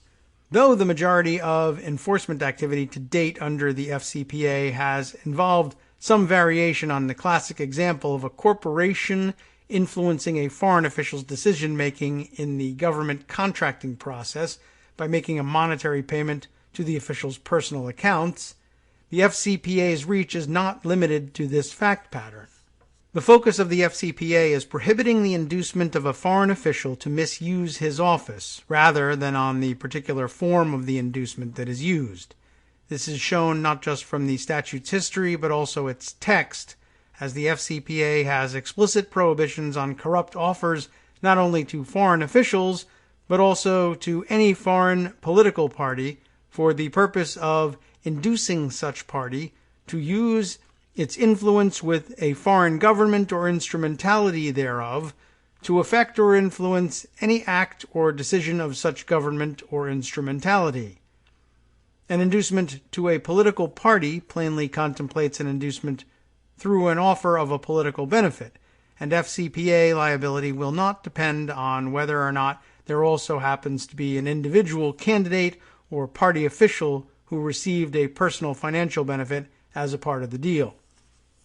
In terms of President Trump's own mindset in making the offer to Ukrainian officials, the FCPA does impose a higher requisite criminal intent than many criminal laws, but that criminal intent has also been met under the evidence presented before the House committees. An admission that an act was done corruptly in this context is not equivalent to an admission that the person committing it knew that it violated the particular law at the time that the act was performed. To be guilty of bribing a foreign official, President Trump did not need to know his actions were in violation of any particular provision of the FCPA. Rather, he is required to have known only that he acted with a bad purpose. He'll obviously deny that. Although President Trump would undoubtedly argue, if charged with an FCPA offense, that he lacked the required knowledge of wrongfulness to commit an FCPA violation, that argument would almost certainly fail, based on his phone calls with Senator Ron Johnson and Ambassador Sondland. "I would never do that," he told Senator Johnson when asked about whether there was a quid pro quo. And "no quid pro quo," he told Ambassador Sondland when asked what he wanted from Ukraine, before immediately describing a quid pro quo. Both these conversations demonstrate that President Trump knew it would be wrong to ask for a quid pro quo, and thus was careful to deny that is in fact what he was doing. The sixth element of an FCPA violation requires that there be a quo by a foreign official to go along with the quid that the defendant has offered. The core of FCPA liability is this quid pro quo arrangement. The defendant must have wanted the foreign official to do some official act in exchange for the bribe being offered. For purposes of this exchange, what qualifies as an official act is broadly defined and includes, and here quoting, 1. Influencing any act or decision of such foreign official in his official capacity. 2. Inducing such foreign official to do or omit to do any act in violation of the lawful duty of such foreign official. Or 3. Securing any improper advantage. In the record before the impeachment inquiry, there is some suggestion that President Trump and other officials may have been attempting to evade FCPA liability through the careful tailoring of their request to President Zelensky in the hopes that it would fall outside the scope of conduct reached by the FCPA. Recall, for instance, that in his heavily lawyered testimony, Ambassador Sondland was always careful to specify that the quid pro quo arrangement with Ukraine was not a request for Ukraine to actually conduct the desired investigations, but rather a request for Zelensky to publicly announce the investigations. And here, part of the exchange between Sondland and Schiff is quoted, Chairman Schiff saying, but he had to get those two investigations if that official act was going to take place, correct? Sondland answers, he had to announce the investigations. He didn't actually have to do them, as I understood it. One interpretation of Sondland's testimony has been that President Trump was concerned only with the political value of the investigations and indifferent to actual investigations being conducted. But there's another interpretation of this carefully worded testimony, that either President Trump or Ambassador Sondland may have believed that a request for President Zelensky to merely announce investigations was not a request for an official act that falls afoul of the FCPA, pursuant to the Supreme Court's decision in McDonnell v. United States. In McDonnell, the Supreme Court, as you know by now, concluded that on its own, setting up a meeting, talking to another official, or organizing an event, or agreeing to do so, are not official acts taken under color of official authority, and so U.S. bribery law does not apply to them. This fine line could, perhaps, explain why President Trump was insistent that, when it came to the announcement of the investigations, President Zelensky himself had to do it, and that he had to do it in public. For the Prosecutor General to make the announcements would be closer to an official act under the McDonnell framework, as under Ukrainian law it is the Prosecutor General who has the official capacity to open such investigations. In contrast, statements made by the Ukrainian president during a public interview with CNN might not be included in McDonnell's reach, since the decision of whether to open an investigation is technically not his to make. It's possible that Trump's request for Zelensky to make an announcement was a deliberate effort to avoid triggering FCPA liability by requesting something that did not qualify as an improper act by a foreign official. If this was the intent of President Trump and Ambassador Sondland, then the case law caught up with them while their scheme was still in progress. McDonnell was not an FCPA case. It was decided in the context of honest services fraud and Hobbs Act extortion, both of which outlaw the payment of bribes to U.S. government officials. The FCPA, which regulates the payment of bribes to foreign government officials, has a different statutory framework and uses different language. So then, does McDonnell's limitation on official acts by U.S. officials also apply in the context of what constitutes bribery of a foreign official? Until recently, the answer was unclear, as no appellate court had ruled on the question.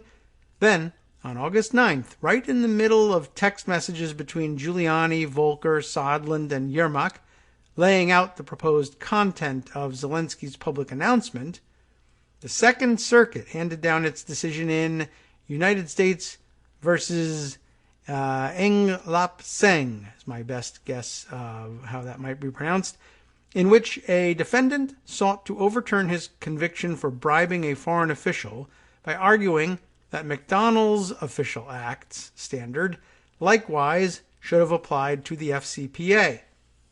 The Second Circuit rejected his theory, finding that the FCPA's prohibitions were broader than the prohibitions under the domestic anti-bribery laws.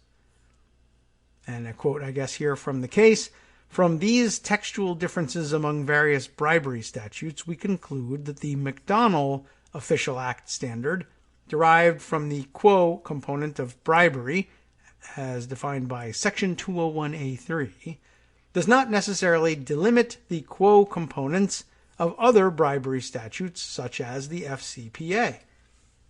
I find it hard to believe that any lawyers advising Donald Trump are this up to speed on things, but this is an interesting theory. The result is that although a bribe might be lawful if paid to a U.S. government official, boy, are we in trouble, that same bribe can nevertheless be a violation of the FCPA if offered instead to a foreign official. And in the case of the Ukraine-Trump matter, with the request for President Zelensky to publicly announce investigations that would assist Trump, this element would likely be met. That brings us to the seventh and final element of the offense, that the above acts be done in order to assist in obtaining or retaining business or directing business to any person. This is known as the business nexus requirement, and it is here that the evidence presented against President Trump falls short of establishing an FCPA violation. Although courts have found that the business nexus under the FCPA should be interpreted broadly, in all cases there must necessarily have been some element of business present. Under the facts of a particular case, the benefit sought might not necessarily be a direct monetary advantage, but it still must be an advantage that furthers a business or commercial motive. As presented in testimony before the House committees, the quid pro quo that President Trump sought was not for a commercial or business benefit, but for his personal political benefit. Although I suppose you could make the argument that he's only in politics for personal and business benefit. He sought an improper campaign advantage, not an improper business advantage, although there are unanswered questions about the potential scope of FCPA liability outside of the purely commercial realm, such as in the case of a nonprofit operation that seeks favors from foreign officials in the furtherance of the entity's non-commercial goals. There is no existing case law that lends support to the idea that courts would be willing to extend FCPA liability to the case of a political candidate seeking a purely political favor. Which means that in terms of the evidence presented in testimony before the House committees, it has not been established that President Trump's actions were in violation of the FCPA. But it's also worth noting there is a lot of evidence that was not before the impeachment inquiry. And a major part of the Ukraine-Trump matter that was largely overlooked by the House's proceedings was the business nexus of the scheme. Though not explored in depth, the business nexus of the Trump administration's negotiations with Ukraine was nevertheless referenced throughout the proceedings. Dr. Hill, for instance, referenced her knowledge of an underlying business arrangement that goes beyond anything she was asked directly about in her testimony. The question that was put to her here in this quoted portion: so, did you come to understand that Mr. Giuliani, perhaps, at a minimum, was advocating for an investigation into Burisma? And Hill answers here, it was part of what seemed to be a package of issues that he was pushing for, including what seemed to be the business interests of his own associates. And here we get into areas that we've explored here on the show, that the bulk of this may have been motivated, at least for Lev Parnas and Igor Fruman, by the idea that in framing up charges of corruption in Ukraine, they could dislodge incumbents in the natural gas sector there and replace them with their own startup business and reap the rewards of working as a middleman there, as Dmytro Firtash has done for years. So back to the writing here. Giuliani's associates are, of course, the now indicted Lev Parnas and Igor Fruman, and the business interest that Giuliani was pushing for on their behalf included that of their LNG, liquid natural gas company, Global Energy Producers, which was seeking certain contracts in Ukraine. As has been widely reported, Global Energy Producers was involved in an effort to have the head of Ukraine's state-owned gas company, Naftogaz, replaced with a hand-picked successor. And some quote from, one of the reports here that reads, then in March, Naftogaz CEO Andrei Kobolyev came under attack by two associates of Rudolph Giuliani, President Trump's personal attorney. They wanted to install a new Naftogaz chief and secure a gas supply deal. I think this is a Washington Post report that she was borrowing from here. Efforts to install new leadership at Naftogaz were also part of Secretary Perry's work in Ukraine, though the record before the House as to what exactly Perry was doing in Ukraine is sparse. So, too, is the record of what Giuliani's role was in the liquid natural gas negotiations. Still, it was clear that Giuliani and Sondland were jointly involved in Naftagaz matters of some nature. Here, more quotations from the hearings. The chairman saying, "You just thought that Mr. Giuliani or the president were interested in Burisma because they were interested in a particular energy company having nothing to do with the Bidens?" Sondland answers to that question, "Well, Naftagaz was also mentioned, and that was another company that was mentioned." From Sondland's testimony, it seems as if Naftagaz may have been just as important as the Burisma issue, and Sondland noted at one point that Naftagaz comes up at every conversation. Frustratingly, however, this Naftagaz matter was never expanded upon before the House committees, and the one time Sondland was asked directly about the subject, he avoided giving any answers. Here's the question from counsel Goldman. But you never heard Rudy Giuliani express any concerns about Naftagaz, did you? And here, Luskin, Sondland's attorney, chimes in. Are you talking about in the period of June? Goldman says, I'm talking about it all. Sondland answers, I don't recall. From Sondland, the true meaning of I don't recall often proved to be I recall, but I don't want to answer. If Sondland recalled Naftagaz coming up in nearly every conversation, he should have been able to recall something of the context. And in fact, Sondland does recall something about it because he mentioned it in his public testimony. When Sondland was asked how the decision was made to include Burisma in the announcement being negotiated with Ukrainian officials, he also referenced a specific issue that they were working on involving Naftagaz. And here, a question from the Republican counsel, right? Castor. But other companies came up, didn't they? Sondland says, I don't know if they were mentioned specifically. It might have been Naftagaz because we were working on another issue with Naftagaz, so that might have been one of them. What's more, NBC News reported that Sondland backed the effort to change the leadership at Ukraine's main energy company, despite objections from career diplomats who saw the move as undermining anti-corruption efforts. The day after the phone call between the two heads of state, Sondland gave a televised interview in which he said the topics he was working on with Zelensky included energy security, war, the team that President Zelensky is putting together around him, the rule of law, Naftagaz, all kinds of things. And later in the interview said the United States would continue to support and will even increase our support as Ukraine begins to undertake the reforms that they've promised to undertake. President Trump's involvement in any Naftagaz issues is unclear at this point, but at a minimum, he was aware of the fact that the negotiations with Ukraine involved some LNG component, as per reporting from Axios on October 5th. The excerpt here. Not a lot of people know this. That's Trump's voice. All right, not a lot of people know this, but I didn't even want to make the call. The only reason I made the call was because Rick asked me to. Rick Perry, I guess. Something about an LNG plant, one source said, recalling the president's comments. Two other sources confirmed the first source's recollection.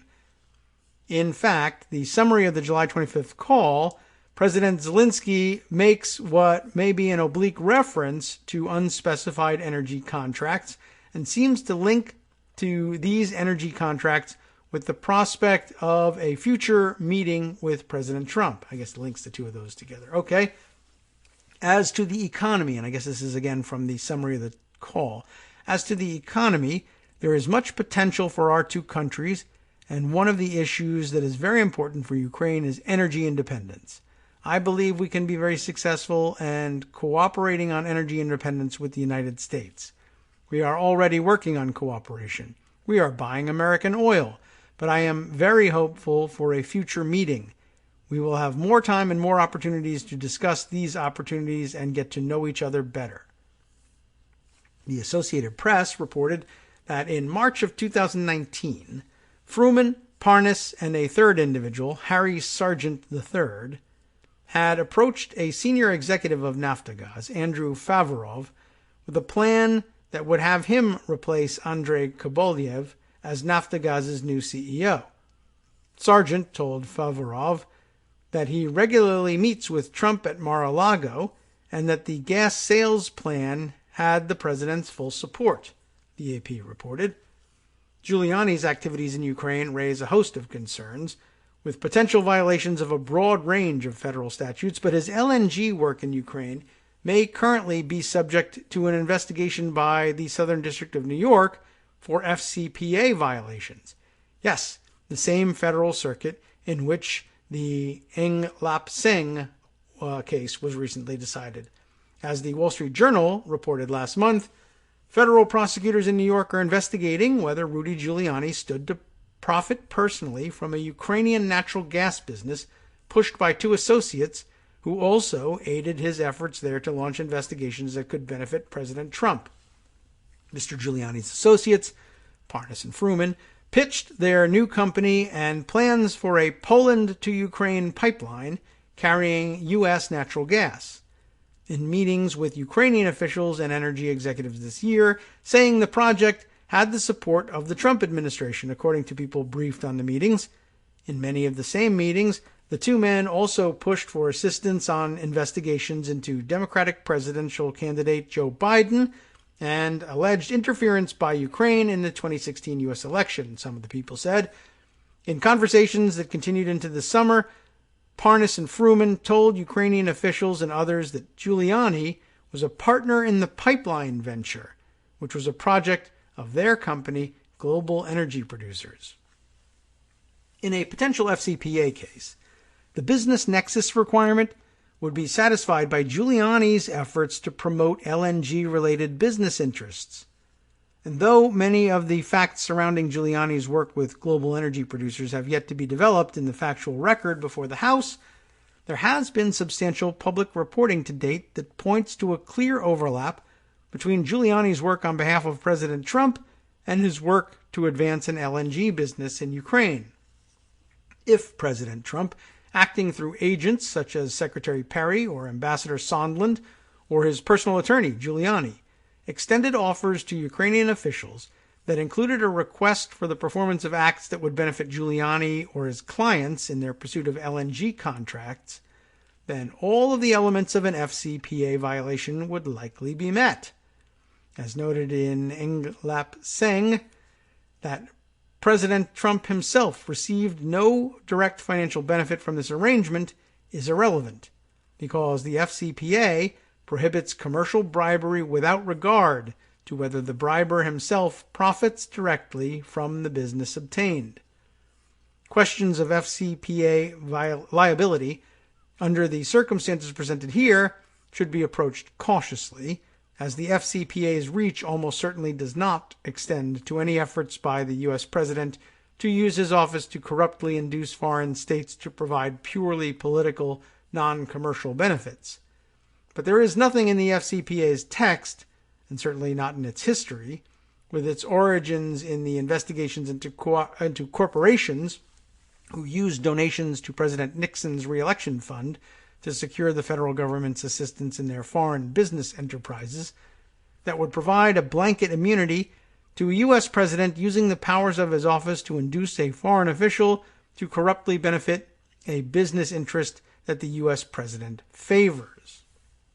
Very interesting, and you might not even need to make the stretch that I make to creating a business nexus just through his continuance in office, though that would be a fun experiment too.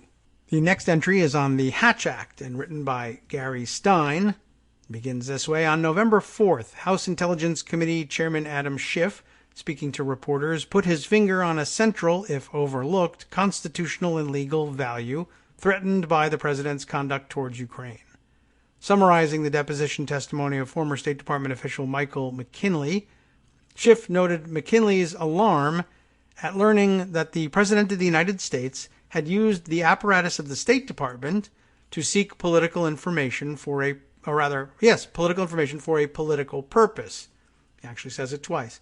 That very danger, an incumbent administration deploying the personnel and enormous powers of the federal government to perpetuate itself in office, greatly concerned the founders of our republic. After becoming president, Thomas Jefferson issued a circular reciting that he had seen, with dissatisfaction, officers of the general government taking, on various occasions, active parts in elections of the public functionaries, whether of the general or of the state governments. The use of public office for electoral activities, Jefferson declared, was improper and a threat to freedom of elections, and so he instructed that federal officers will not attempt to influence the votes of others, nor take any part in the business of electioneering, that being deemed inconsistent with the spirit of the Constitution and his duties to it. Various of Jefferson's successors, including Presidents Harrison, Arthur, Cleveland, and Theodore Roosevelt, issued their own executive orders barring interference in elections by federal employees. In 1939, Congress enshrined that principle into law by enacting the Hatch Act. The Hatch Act declares it unlawful for federal employees to use their official authority or influence for the purpose of interfering with or affecting the result of an election.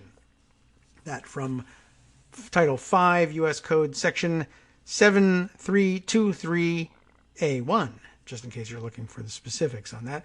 In 1993, Congress amended the Hatch Act to add a new criminal statute codified at 18 U.S. Code Section 610, protecting against political manipulation of the federal workforce. Under Section 610, it shall be unlawful for any person to intimidate, threaten, command, or coerce, or attempt to intimidate, threaten, command, or coerce any employee of the federal government as defined in Section 7322(1) of Title V, United States Code, to engage in or not to engage in any political activity, including but not limited to voting or refusing to vote for any candidate or measure in any election, making or refusing to make any political contribution, or working or refusing to work on behalf of any candidate. Thus, to make out a violation of Section 610, there must be proof that 1. A person, 2. Intimidated, threatened, commanded, or coerced, or attempted to do so. Element 3. A covered employee of the federal government. 4. To engage in or not engage in political activity. Below, I assess President Trump's conduct as described in the Trump-Ukraine Impeachment Inquiry Report issued by the House Intelligence Committee in light of these elements. First, any person.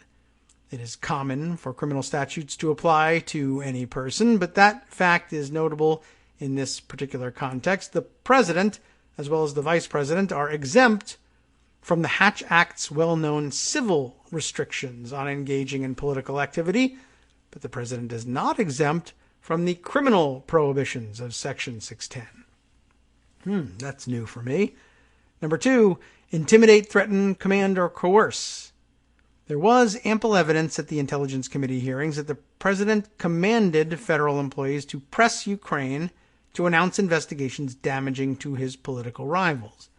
At the May 23rd meeting in the Oval Office, Trump put Ambassador Sondland, Special Envoy Kurt Volker, and Secretary of Energy Rick Perry in charge of Ukraine policy. According to Sondland, Trump expressly directed them to coordinate with Rudy Giuliani, in effect lending their official authority in support of Giuliani's campaign to induce Ukraine to open investigations into Joe and Hunter Biden's connection to Burisma and supposed Ukrainian interference with the 2016 election. In doing so, Sondland testified, he and Volker and Perry were following the president's orders. According to Sondland, President Trump told him, both directly and through Giuliani, that he wanted a public statement from President Zelensky committing to the Burisma and 2016 election investigations as a prerequisite to a White House meeting. The evidence also shows that acting White House Chief of Staff Mick Mulvaney placed a hold on security assistance to Ukraine at the direction of the president. In a call with Sondland on September 7th, the president insisted and was adamant that Zelensky must announce the investigations quickly, or rather publicly, and Sondland relayed that message to Zelensky, who then agreed to announce the investigations on CNN. The president's statements fit comfortably within the ordinary meaning of the word command, to direct with authority, to give orders to. Command means to order. One court instructed a jury in explaining the federal criminal aiding and abetting statute, which provides that whoever aids, abets, counsels, commands, or induces or procures an offense against the United States is punishable as a principle. President Trump's position as the head of the executive branch strengthens the conclusion that he was issuing commands that invoked the authority of his office and not mere requests which his subordinates were free to disregard. Further proof of that fact comes from the evidence that Sondland and Volker disagreed with the plan but carried it out anyway. For instance, Sondland testified that he, Volker, and Perry felt they had to do as President Trump directed and coordinate with Giuliani if they wanted to accomplish what they believed was the crucial policy goal of a White House meeting for Zelensky.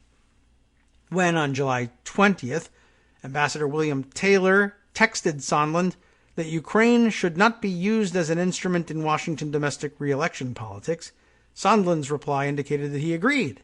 Absolutely. But that it was more important to get the conversation started and the relationship built, irrespective of the pretext. For his part, Volker repeatedly advised Giuliani that he believed the allegations made by former Ukrainian Prosecutor General Yuri Lutsenko about Joe Biden and Ukrainian interference in the 2016 election were not credible. Yet, at Giuliani's insistence, Volker nonetheless pressed Ukrainian officials in August to add into their draft anti-corruption statements specific references to investigations of both Burisma and the 2016 elections. Similarly, on August 7th, various Office of Management and Budget components prepared a memorandum recommending that the hold on security assistance be lifted, reflecting the unanimous view of other concerned agencies such as the State Department and Defense Department. Michael Duffy, OMB's Associate Director for National Security Programs, agreed with that recommendation, yet Duffy approved 6 more extensions of the hold after that date, which remained in force until September 11th. This and other evidence suggests that President Trump did not just command, but may have intimidated and coerced federal employees into engaging in political activity. Just before he began employing federal officials to assist in pressing Ukraine to conduct the investigations, the president dismissed Ambassador Marie Yovanovitch after she fell out of favor with Giuliani. The message to Sondland and Volker, at the time the president put them in charge of Ukraine policy, would have been very clear. Carry out Giuliani's directives or risk losing their own jobs. Part 3 here, covered federal employees. The definition of an employee under Title 5 U.S. Code 7322(1) includes any individual other than the president and the vice president employed or holding office in an executive agency other than the General Accountability Office. The fact that Section 610 simultaneously uses the Hatch Act's narrower definition of employee, which excludes the president, maybe that's where it comes from, in describing the objects of impermissible command and coercion, while employing the expansive term any person in describing the subjects of its criminal sanctions, leaves no doubt that the statute prohibits the president from commanding, intimidating, or coercing his subordinates in the executive branch to engage in political activity. While Section 610 can be violated if the president commands even a single executive branch employee to engage in political activity, the evidence in the Intelligence Committee's report suggests that there were multiple employees so commanded by President Trump, including Sondland, Volker, Perry, Mulvaney, and Duffy. The fourth element, political activity. Section 610 does not define the term political activity. The legislative history of the 1993 Hatch Act amendments, of which Section 610 is a part, notes that the bill does not attempt to define the term political activity and leaves it to the Office of Special Counsel, which enforces the civil provisions of the Hatch Act to define, by regulation, what is and what is not political activity. Those regulations, issued the following year, define political activity as follows. Political activity means an activity directed toward the success or failure of a political party, candidate for partisan political office, or partisan political group. Thus, political activity encompasses activities directed toward the success of President Trump's re-election, or toward the failure of Joe Biden's candidacy for president, or the electoral prospects of the Democratic Party in general. The regulations reaffirm the core ban on an executive branch employee using his or her official authority or influence for the purpose of interfering with or affecting the result of an election, and elaborate that activities prohibited by that ban include but are not limited to, ready for another list, 1. Using his or her official title while participating in political activity, and 2. Using his or her authority to coerce any person to participate in political activity. Importantly, the regulations define person to include a state, local, or foreign government. Therefore, coercing a foreign government, such as Ukraine, to participate in political activity is forbidden, although you know how they are about the Hatch Act in this administration. At the same time, the phrase directed toward in the definition of political activity must be viewed as a critically important limitation, ensuring that the Hatch Act does not broadly condemn official actions that are indirectly connected to a political campaign. In a democracy, political leaders are expected to pursue policies with popular appeal, and to do so, at least in part, because those policies will boost their or their political party's prospects on election day. It would be intolerable if executive branch support for, say, a tax cut or a spending program favoring a particular group of voters could be challenged as an unlawful effort to affect the results of an election. The use of official authority to pressure Ukraine to conduct the investigations demanded by the president is different in kind. The evidence strongly suggests that the sole, or at least predominant, reason for pushing the investigations was to undermine Joe Biden's campaign and thereby support the president's re-election campaign. Biden, of course, is at the heart of the president's push for an investigation of the Burisma matter. Indeed, in the July 25th call, Trump expressly asked Zelensky to investigate Joe Biden's role. But Biden also figures in the conspiracy theory related to the 2016 election interference. As Ryan Goodman and Alex Podkavaru, I really should have checked on the pronunciation of his name. I didn't realize it would come up twice. As they have pointed out, and where did they do so? Also in the pages of Just Security. Giuliani has repeatedly contended that Biden sought to obstruct investigations in Ukraine regarding purported collusion between Democrats and Ukraine concerning the 2016 election. We often forget that part of the stupid theories. According to the Intelligence Committee report, there is no credible basis to believe that Biden violated Ukrainian or U.S. law in pushing for the removal of former Ukrainian General Prosecutor Viktor Shokin. Tellingly, the focus of the president's and Giuliani's efforts was on securing a public announcement of the investigations by Zelensky, with the attendant damage such an announcement would, in and of itself, inflict on Biden's campaign, rather than on the substance of the investigation. That career State Department officials were supplanted and political appointees tasked with the responsibility for carrying out the plan, and directed to follow the lead of the president's personal lawyer, further suggests a purely political motivation directed at influencing the 2020 election. While Giuliani has claimed that this was not the case and that he was only looking for evidence to defend his client, that claim, for a variety of reasons, is hard to credit. Biden, who publicly announced his candidacy in April, was perceived as the president's strongest potential rival in 2020. The president has been publicly attacking Biden as a possible opponent since January of 2019, after reports that Biden was seriously mulling jumping into the race. Pro-Trump PACs began running anti-Biden advertisements as early as April and June of this year, and the Trump campaign itself in late September launched an ad campaign claiming that Biden sought the removal of Ukrainian prosecutor Shokin to protect Hunter Biden. Multiple officials who came to learn the facts perceived the Ukraine effort as campaign-directed. Ambassador Taylor texted Sondland that he thought it was, quote, crazy to withhold security assistance for help with a political campaign. The State Department's George Kent warned Volker that asking Ukraine to conduct an investigation for political reasons undermined U.S. advocacy of the rule of law. Fiona Hill discussed with an NSC colleague her concern that Ukraine was going to be played by Giuliani in some way as part of the campaign. Listening to the July 25th call, Lieutenant Colonel Alexander Vindman regarded President Trump's demand for an investigation into a political opponent as improper and a partisan play, and Jennifer Williams, an advisor to Vice President Pence, likewise called it unusual and inappropriate and political in nature. Based on the analysis above, a prima facie case can be said to exist that President Trump directed employees of the federal government to engage in political activity in violation of Section 610, or at the very least in violation of those officials' own duties under the Hatch Act and its regulations. That is not to say that a criminal charge would be warranted.